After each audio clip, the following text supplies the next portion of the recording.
What were you bullied for? I was socially awkward. I also was greatly motivated to be liked. I did a lot of trying to be liked that in hindsight made me unliked. People are drawn to charismatic confidence. Not too much, but just enough is the key. Even if you make a fool of yourself, if you can play it off confidently, then you'll be likable around the right group. It's hard to have confidence if you're not liked. So by trying to be liked without confidence, you actually give off an air of desperation. Desperation gives off a vibe that's noticeable from a mile away to anyone. Desperation just makes people uncomfortable, and that's when people tend to bully you over that shared discomfort. The bullying ruins any chance you have to be confident. The more you are bullied, the more likely you are to manifest a negative view of people around you, and the more likely you are to lash out at people. The bullied can become the bully very quickly, and the cycle starts again. It's truly a vicious cycle. Confidence is such a thing. Like, the leader of my friend's circle is just this really confident guy. He doesn't have any special skills, not over the top at studying, taller than me, but not too much, stronger than me, but again nothing too buff. IG like a better than normal kinda guy. But his confidence is huge. Like huge. He can hype up the mildest thing up to the point where everyone is laughing their off. Like, he can be hype a simple game of rock paper scissors so much that no matter what happens in the game, it's gonna be hilarious. I wish I had that kind of confidence. I'm so shy that I would hesitate to show my artwork to someone I don't know for at least half a year. I'm the confident guy in my group. It's frequently the case that I like being central to the action, so it's easy to just be a hype beast about stuff, because people like being hyped for stuff. I'm confident in my normal life, but not crazy so, but I'm really confident with the people I know and love, because there's no reason not to be if you're around good people. There is nothing wrong with being the quiet guy if that's who you are. Every group has them, they're important. I'd bet money that if you spoke up, people would listen. The quiet guy's words are valuable. People want to get to know the quiet guy. In my opinion, people don't want to invade the quiet guy's space, because they assume you're quiet, because that's who you are unless you show them otherwise. A good way to build your confidence is to get some easy victories. If you draw, maybe do a drawing challenge for a month or something, and afterwards, you'll see your progress and feel better about sharing your art. The gym is that confidence builder for a lot of guys. You'll also feel more confident from the sense of discipline native to any long-term task. Small wins can snowball into you sharing your art with your friends and moving from the quiet guy to the guy who draws good. Again, only if you want. You're perfect the way you are, I'm sure of it. It was a long road. I'm thankful that I went to a college that had a relatively small percentage of assholes and its fair share of nerds. It made it so I could talk to lots of different people and learn how to communicate a bit better. I was still pretty weird though. It wasn't until I was able to step out and travel a bit by myself that I was able to stop looking at myself as someone that was always behind and needed to catch up. I was enough just where I already was, and that I could make a joke and be myself, and that if I didn't click with someone then favk it, I was never going to see them again. It helped me find confidence in my own choices again, and not quite be so desperate to always fit in. I was bullied for being obviously poor. My dad had left the family when I was in 7th grade, because among all the times he was dropping his pants for other women, he found a wealthy woman. So goodbye to mom. Sorry not sorry, spent your inheritance. He never sent money for his kids. Mom did the best she could, and I mowed lawns or shoveled snow before I was 15 and could get a job. Still, it was obvious by my clothes that we were on the poorer side. Then at 16, I was diagnosed with epilepsy. That was like 40 years ago, and people didn't understand it. Many still don't. I even got told things like I shouldn't be out in public or that I had epilepsy because I have a demon inside of me. I have never been able to feel confident. If I see a group of people I know talk, I always assume I'm the subject, not from vanity, but feeling like they are saying things like, let's all go out, but don't tell her so we don't have to invite her. Similar background: father was abusive to my mom, cheated on her, etc. Both parents remarried, don't like calling mom's husband a father figure, but he mentally and financially dry. And my mom died at 54 few months ago. Only parent I had who give a her partner who she planned on divorcing gives torment and takes her belongings etc. and is spending her life insurance. He is a horrible person. As in he doesn't understand mental health. He is an alcoholic, who was always narcissist with comments abuse, etc. So I've deep trauma being late 20s, losing my only parent. Her partner is 50, and has that school bully mentality. Unfortunately bullying does not stop at school. I put that behind me, but yes, it played a big factor in my mental health. So mom's partner is like the school bully now. But only he's a groundman and the circumstances are different. Your reply was so relatable to me. How do you find life now? I have heard such things as mental health and health conditions. People used to say, and still do say, awful things like demons inside their child, etc. I really hope your life is great now. It's rare I actually get such relatable replies to comments. You deserve an amazing life for what you went through. I wish I could upvote you more than once. For the most part life is good now. I'm the only sibling that went to college and didn't go through drugs, teenage pregnancy, or divorce. But I was a pretty standoffish person through college and never had work friends mostly because I was afraid of being hurt. I had a few college friends that moved to the East Coast. So I went there 1 week to job search and ended up leaving the Midwest for Baltimore, Washington, and a new job 2 weeks later. It was the best decision ever because I left behind my old demons. 2 years later I met this nice guy at a science fiction convention who was everything that I ever wanted in a partner. We've been together for over 30 years now, and coming up to our 29th anniversary. We have a wonderful son. We have honestly tested everything in our vows. From welfare to financial independence, from epilepsy and diabetes to healthy days and a healthy son, everything in between. Life is good now despite daily stresses,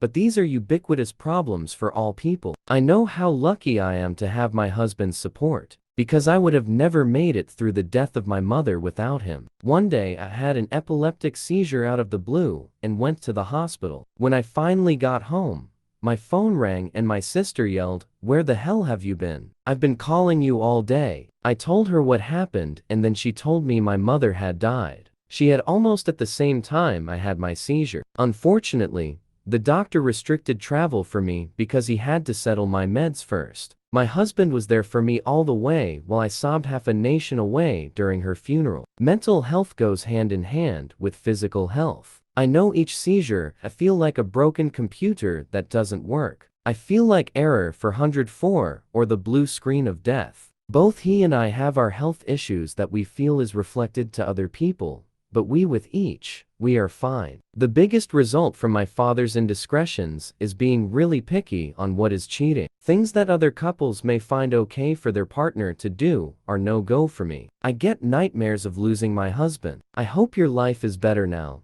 You've paid your price and really deserve it, my friend.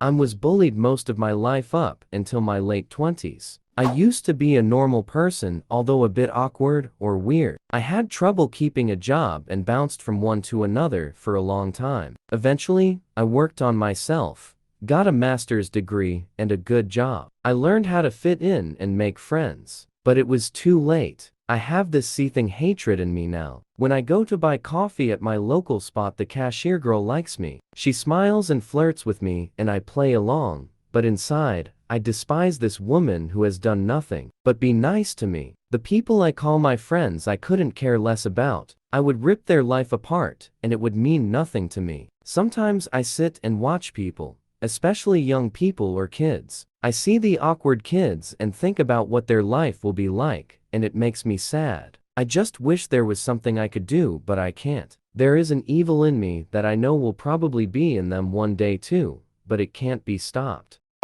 So I was bullied because I was too much according to my stepmother. She great by the way. I was too confident and too secure with who I was, even from a young age. And so I was bullied a lot for being slightly outside the norm. I didn't quite go along with other, and I didn't quite fall in line. And so, they bullied me. I got along with people in primary school, and had friends, but I have distinct memories of not having friends to play with at lunch and recess. I remember the feelings of not knowing who I would spend time with outside class as a young child. So sometimes, if just do my own thing, or play with the boys, which was taboo at that age. So you're right about catch-22. Anything slightly off isn't quite right. I was too much, and therefore got ostracized. People have told me my whole life, I wish I had your confidence. So I don't know where it came from. And people always tell me the first thing they notice about me if I'm super confident. So I guess bullying didn't do too much.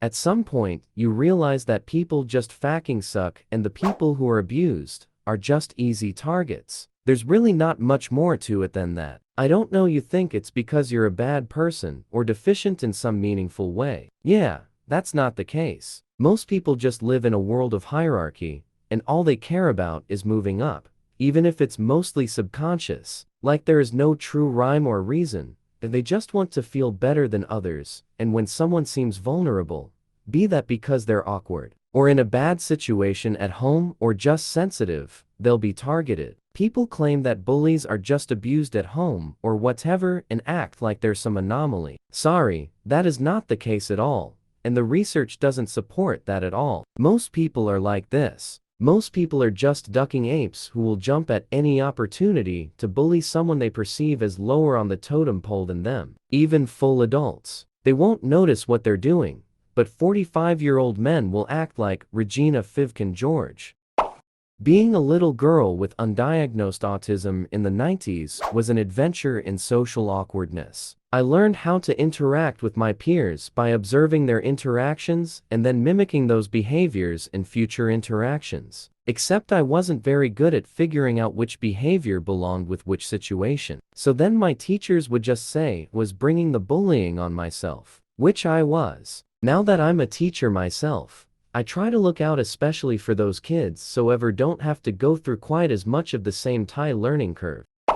I relate so much. It felt like a perfect storm. I had conservative immigrant parents, but didn't look like their immigrant ideal or the American ideal, and my mind didn't work the right way. My parents said I couldn't have friends because my grades were so bad. I couldn't have hobbies or interests or even read for fun for the same reason. There was something wrong with me because I didn't know how to talk to relatives or in social settings. And then in school, when I tried to emulate what the cool people did, get contacts or straighten my hair, I was a poser or a stalker. Then I started just asking people why they didn't like me or what I was doing wrong, and that made it 10 million times worse. I'm just glad social media wasn't a thing back then. But honestly, you put it so succinctly. I was socially awkward and motivated to be liked.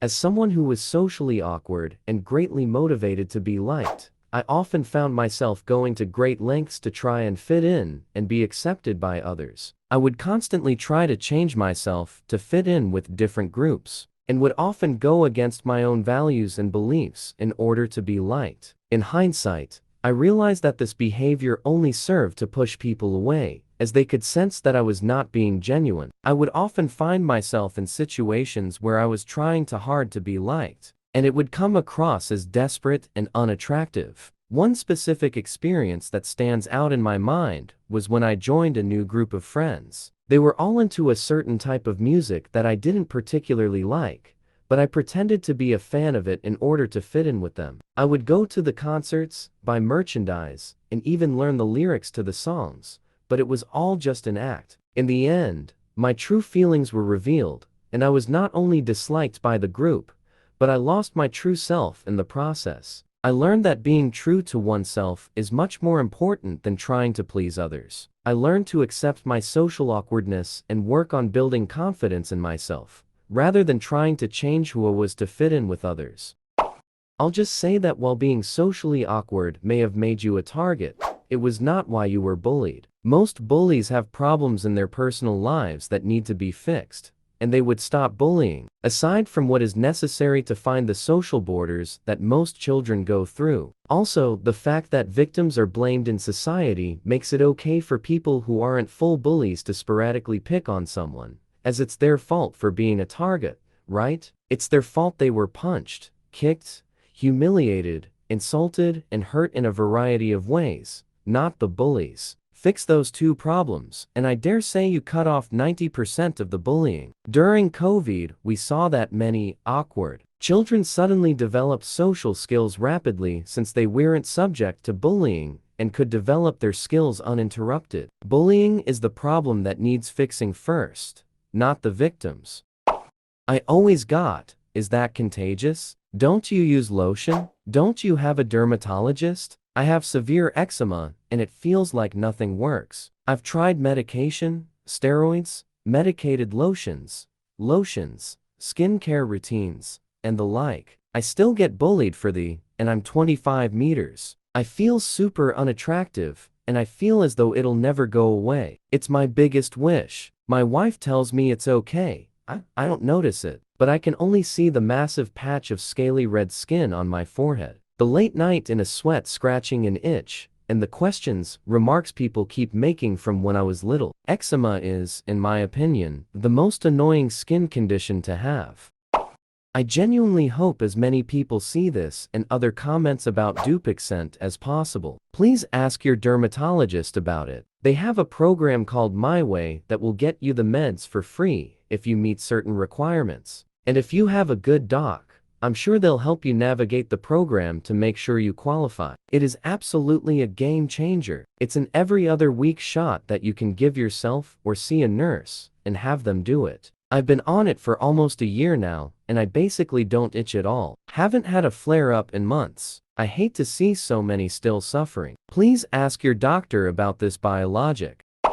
Also how I dress cause my mom got all my clothes for free. Not being able to shower enough in a house with 5 other kids. The fact I didn't have a cell phone when all anyone ever talked about was the iPhone 6 and Vine, my Gap. The fact I couldn't hang out after school because I had to go take care of my younger siblings. My last name Worth. Everyone called me Worth Nothing, and because I was dumb because I was too busy being a sister mom and changing diapers and to study or do homework. For being biule. For being too anxious to undress in the girls' locker room because girls would say I'm a creep for liking girls, and because I have small breasts. Oh, and also because of my scars.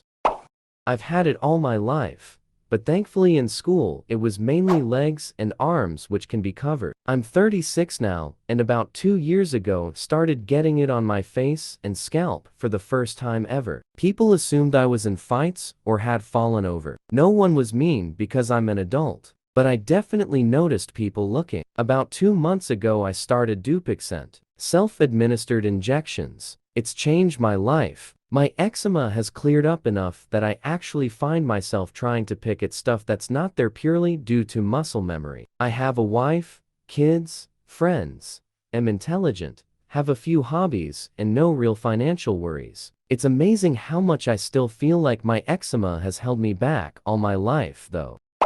I was in middle school with a kid named Ismail, but people would constantly call him I Smell. To make matters worse for him, he actually did stink pretty badly. I remember approaching him when it was just the two of us and asking him if he had deodorant at home, and he didn't even know what it was, which really caught me off guard. I explained what it was to him, and I brought him some deodorant the next day. That at least stopped them from saying how much he stinks, but I couldn't help him with the name situation. Fast forward years later, and grown man Ismail is one of the most feared people in my city, and has beaten a murder case in court. That bullying stuff either makes or breaks people. That was my brother. He had a rare genetic disease called Bloom syndrome. He only was 4 or 5 and weighed 60 pounds as a full-grown adult. Kids picked on him a lot, and my dad got to be on a first-name basis with the principal for all the fights I got into protecting him. It finally got to the point I had permanent chair outside the principal's office. I would look at whatever teacher broke it up, and would I know I'll be in my chair. Might as well call my dad now. My dad would put on a good show of tearing me the whole young lady. You know you aren't supposed to be fighting, let alone fighting in school.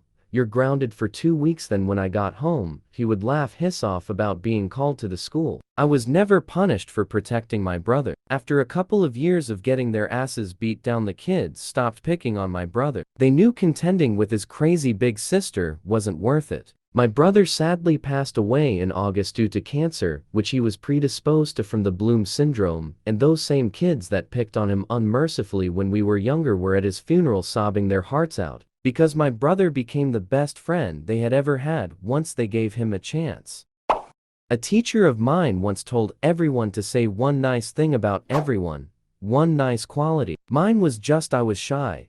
Best standout quality was I had no confidence, and everyone knew it. I was really shy in college, UK, so I was about 17, and I had a horrible woman teach us English language. She had a game near Christmas where we had to write a verb and an adverb on a piece of paper. They all went in a hat, and we had to act them out for the class to guess what they were. I was already feeling really anxious about having to stand up and act something out, and I ended up being last. The words I pulled out were comfort seductively. I didn't know what to do really, so I showed her them, and she got the most popular guy in the class and sat him in a chair and said, "Off you go." I told her I was really not comfortable doing it and would do another one instead, and she refused and said nobody was leaving the room till I did it, so everyone started shouting, telling me to just do it. So I stood next to him and patted his shoulder, trying not to cry, and I remember people shouting things like, "Boobs, boobs in face," because I'm quite short and chesty and my chest was next to his head. It was so humiliating.